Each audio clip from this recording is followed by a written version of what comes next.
Hi everyone, जैसे कि आप लोग को पता है कि बिहार बोर्ड का 12th का कल रिजल्ट आ चुका है और बिहार बोर्ड में जो total number of student science stream में बैठे थे वो मोर देन 5,67,000 हैं, जिनमें से 2 स्टूडेंट अजीज़ करियर मैथमेटिक्स से टॉप 100 में शामिल हुए हैं। ये बहुत खुशी की बात है ना। टॉपर्स लिस्ट में शामिल होना और पूरे बिहार में हजारों कोचिंग सेंटर होंगे और उनसे नहीं होकर के यहाँ से टॉप 100 में 2 स्टूडेंट का शामिल होना ये बड़ी गर्व की बात है। तो आइए उन दोनों टॉपर से आपको मिलवाते हैं। तो आ जाइए आप लोग, है ना। चलिए, ये हमारे और अर्जाउल हक हैं, है ना, जो टोटल जो मार्क्स लाए हैं 458 और डिस्ट्रिक्ट 4th रैंक हैं, ठीक है। मैथ्स में 96 लाए हैं। और ये हमारे मिजानुल हक हैं, है ना, जो टोटल मार्क्स जो हैं 454 लाए और मैथ्स में 95 लाए हैं, ठीक है। तो ये बहुत खुशी की बात है। भागलपुर जैसे शहर में बहुत सारा कोचिंग है, आखिर वहाँ से नहीं होकर अगर यहाँ से हुआ है कुछ तो खासियत है ना। और ये चाहते हैं कि बच्चे में क्वालिटी ऑफ एजुकेशन और दिया जाए और उन्हीं क्वालिटी ऑफ एजुकेशन का ही नतीजा है। और ये इत्तफाकन की बात नहीं है, इससे पहले 2019 में बिहार टॉपर और 4th रैंक रहा है गुलाम सरवर, जो कि आपका फ़ोटो लगा हुआ है ना, कैमरे में कैचअप नहीं हो सकता है। और ये 2019 की बात है। 20 में भी डिस्ट्रिक्ट टॉपर रहा, 21 में भी रहा और 22 में भी हमारे 2 टॉपर्स हैं, ठीक है। ये तो ये मेरे लिए जो है, ये मेरे लिए बिहार बोर्ड के लिए, चाहे उसके लिए जो भी टॉपर हो, लेकिन मेरे लिए ये दोनों बिहार टॉपर हैं। मैं इसलिए कहना चाहूँगा क्योंकि इसके डेप्थ ऑफ नॉलेज को मैं जानता हूँ, है ना। बिहार बोर्ड जो भी अपना इंटरव्यू लिया 1 मिनट में वो नॉलेज को पूरा इसके अंदर जो इन्होंने जो 2 साल में गेन किया है वो उसको चेकअप नहीं कर सकते हैं, ठीक है। हम डेप्थ ऑफ नॉलेज को जानते हैं, इस बेसिस पे कह सकते हैं कि हमारे लिए हीरो हैं और हमारे लिए ये जो है बिहार टॉपर हैं, चाहे बिहार बोर्ड के लिए कुछ भी टॉपर हो जाए। क्योंकि जब एजुकेशन में राजनीति आ जाती है तो टॉपर कोई भी हो सकता है, बट मेरे लिए ये दोनों हीरो हैं। आइए तो दोनों टॉपर से हम लोग जानते हैं कि किस तरह से उसका पढ़ाई का प्लानिंग था और किस प्लानिंग के तहत वो स्मार्ट हार्ड वर्क किए और स्मार्ट हार्ड वर्क के दौरान जो है इन्होंने ये सफलता हासिल की है।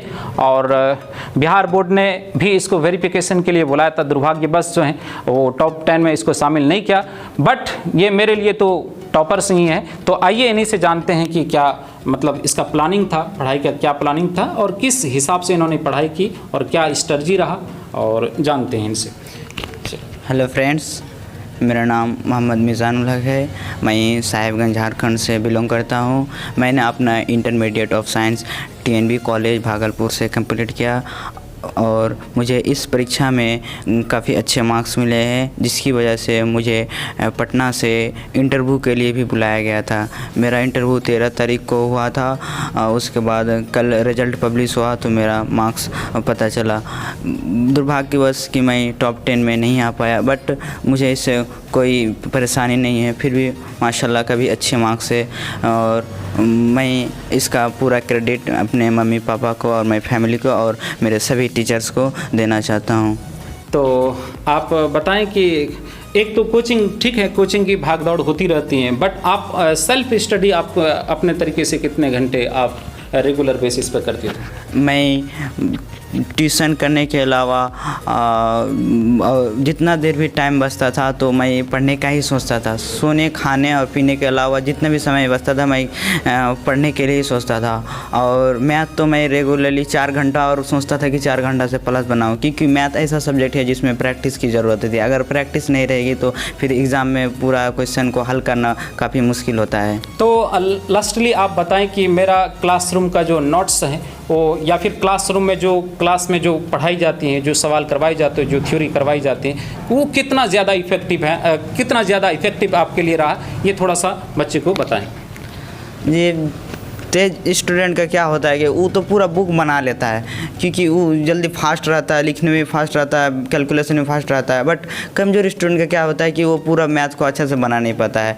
तो उसके लिए क्या है कि अगर क्लास में सर के क्लास में जितना पढ़ाया जाएगा, अगर उतना कोई अच्छे से वो पढ़ ले और रिवाइज कर ले तो बिहार बोर्ड में खासकर 90+ लाना कोई बड़ी बात नहीं है। आराम से 90+ वो ला सकते हैं। ठीक है, तो ये मिजानुल भाई थे और ये अर्जाउल जी से आप पूछते हैं, ये थोड़ा सा डरा हुआ भी है ना, इसलिए जो है इनको पहले दिए थे। और बट कोई नहीं, और इनसे भी पूछते हैं कि क्या आप जो प्लानिंग क्या आपका रहता था कि कोचिंग दिन भर तो कोचिंग की भाग दौड़ होती रहती थी, बट उसके बाद जो जब आप घर पे रूम पे जाते थे किस हिसाब से आप किस तरह से अपना तैयारी मुकम्मल करते थे और किस तरह से आप जो होमवर्क को कंप्लीट करते थे रेगुलर बेसिस पर? सर मेरा भी वही प्लान रहता था कि हम ट्यूशन करने के बाद जो भी टाइम मिलता था उसको खाना बनाने के बावजूद और उसको हम इसमें पढ़ाई में ही देते थे। ज़्यादा से ज़्यादा टाइम में पढ़ाई में टाइम स्पेंड करने की कोशिश करता था कि कितना ज़्यादा से ज़्यादा हमको टाइम मिले पढ़ाई करने के लिए। और मैं हमेशा ही ज़्यादा यानी सुबह उठ के ज़्यादा पढ़ने की कोशिश करता था और ज़्यादा यानी कि पढ़ने ही में ही मैं इंटरेस्ट ज़्यादा होता था और मैं पढ़ता ही रहता था ज़्यादातर। और मैं मैथ तो बेसिकली 3-4 घंटा बनाते थे और अदर सब्जेक्ट में भी मैं पूरा ध्यान देता था, क्योंकि टॉप करने के लिए सब सब्जेक्ट में बराबर टाइम देना बहुत ज़रूरी होता है।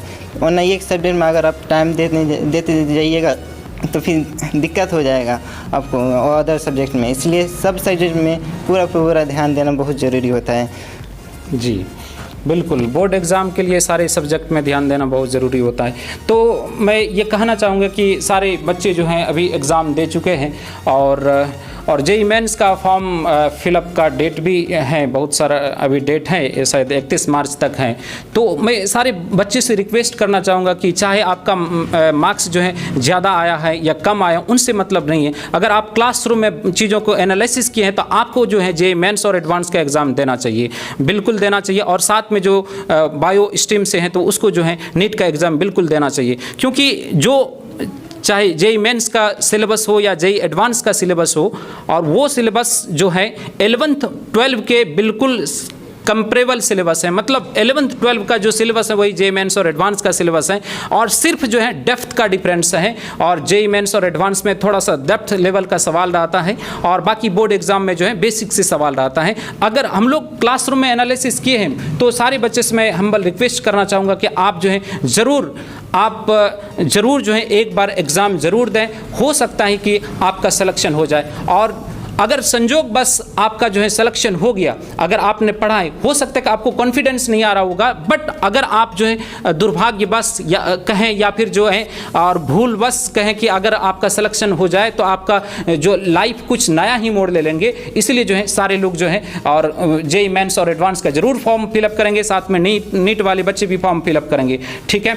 और ताकि क्योंकि ज़िंदगी में जितना कम उम्र में और ज़्यादा चीज़ों को पालें तो ज़्यादा बेहतर रहता है, क्योंकि उम्र बढ़ने के साथ साथ जो है आपको दिक्कत आनी शुरू हो जाएगी, पढ़ाई में इंटरेस्ट कम होना शुरू हो जाएगा। ओके, तो साथ में हम लोग तो लगे हुए हैं, है ना, इसके लिए कोई दिक्कत नहीं है। और मेरे पास ज़्यादा बच्चे नहीं रहते हैं, लेकिन जो भी बच्चे रहते हैं, नसीब वाले बच्चे आते हैं मेरे पास, और हम उसकी तकदीर को जो है हम कलम से लिखने का काम करते हैं। इसलिए जो भी मेरे पास बच्चे आते हैं, जेन्युइनली बच्चे आए, और मैं ये नहीं चाहता हूँ कि मेरे पास ही सारे बच्चे आए, लेकिन जहाँ भी पढ़े सजेशन लेने जरूर आइए, क्योंकि हम हार्ड वर्क पर विश्वास नहीं करते हैं, हम स्मार्ट वर्क पर विश्वास करते हैं। और स्मार्टली अगर आप काम करेंगे तो कोई भी चीज़ को जो है आप आसानी से प्राप्त कर सकते हैं। लेकिन आप हार्ड वर्क करेंगे लेकिन स्मार्ट वर्क नहीं करेंगे, स्मार्टली तरीके से उसके ऊपर काम नहीं करेंगे तो आपको दिक्कत हो जाएगी, ठीक है। तो इस तरह से बहुत सारा ये तो एक आपके सामने पे एक तो एग्जाम्पल है ये दोनों। इसके जैसा मैथ्स में बहुत सारे लोग जो है 100 में 100 मार्क्स लाए हैं, 95 लाए हैं, 97 लाए। कुछ मेरे पास लिस्ट है, सारे का लिस्ट मैं नहीं निकाल पाया हूँ, है ना। जैसे आपका मिजानुल हक जैसे ये है 95 है, श्रुति कुमारी 100 में 100 लाई, बहुत अच्छी बात है, ठीक है। और खुशी कुमारी जो है आपका मैथ टोटल जो है खुशी कुमारी का 430 है और मैथ्स में 97 है। और आयशा परवीन जो टोटल जो है 375 है लेकिन मैथ्स में 96 है। अमीर अहमद है 414 है और मैथ्स में 95 है। मोहम्मद गुलफराज है 417 टोटल है और मैथ्स में 95 है। और ऋषि कुमार है टोटल 422 है और मैथ्स में 95 है। जाहिद है टोटल 395 है, मैथ्स में 95 है। खैर इतना ज़्यादा क्या बोले, है ना, बहुत सारा लिस्ट है। मैं सारी चीज़ को जो है हम सिस्टमेटिक वे में फेसबुक और व्हाट्सअप और जो है साथ में जो है आपको यूट्यूब पर और इंस्टाग्राम पर सारी चीज़ में विथ डिटेल जो है फोटो के साथ सारी चीज़ शेयर कर देंगे, है ना। मैं उतना सारे का नाम नहीं बता पाऊंगा क्योंकि मोर देन 50+ स्टूडेंट है जिसका 90+ मार्क्स हैं। और लगभग मेरे पास जो भी रेगुलर बेसिस पर क्लास आए हैं तो 80+ मार्क्स उसका आराम से होगा ही होगा, हम कॉन्फिडेंटली बोल सकते हैं। Thank you. आज मैं बाकी बातें जो है नेक्स्ट वीडियो में करना चाहूँगा।